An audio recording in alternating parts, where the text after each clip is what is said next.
मुख्यमंत्री प्रश्नकाल में हम लोगों ने राज्य के स्थानीय नीति पर मुख्यमंत्री से जवाब चाहा था। मुख्यमंत्री का जवाब टालने वाला, नीतिगत प्रश्न पर, इस राज्य के ज्वलंत विषय पर मुख्यमंत्री का अस्पष्ट जवाब आना, टालने वाला जवाब आना,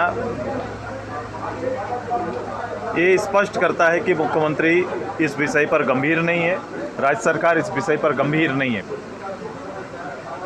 हमने आग्रह किया कि जब तक स्थानीय नीति, नियोजन नीति नहीं बन जाती तब तक नियुक्ति पर रोक लगाया जाए।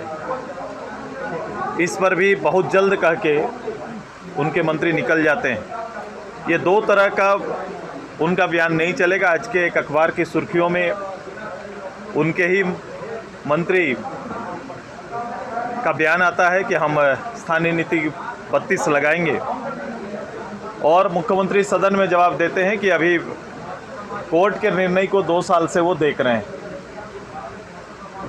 यहाँ तक पहुँचने में और पिछले पूरे 5 साल तक मुख्यमंत्री और मुख्यमंत्री की पार्टी लगातार स्थानीय नीति पर उनका हर भाषण वहीं से प्रारंभ होता था और इसी पर जोर देते थे। लेकिन 2 वर्ष बीत गए, तीसरे साल में हम लोग प्रवेश कर रहे हैं। इस राज्य में बहुत सारी रिक्तियां हैं जिसके नियोजन के लिए सरकार वर्ष घोषित करती है, नियोजन नहीं हो पाता है। प्रक्रिया चल रही है, इस प्रक्रिया में 2 साल से ऊपर निकल गया और भविष्य भी इस राज्य के और नौजवानों का अधिकार दिख रहा है। सरकार से इस राज्य में जब तक नौकरी नहीं तब तक स्नातक और स्नातक के लिए पेंशन की सुविधा का भी प्रश्न था। इसको भी अगले बजट के अभिभाषण के दिन या फिर जिस दिन श्रम विभाग का बजट आएगा उस दिन के लिए टाल दिया गया।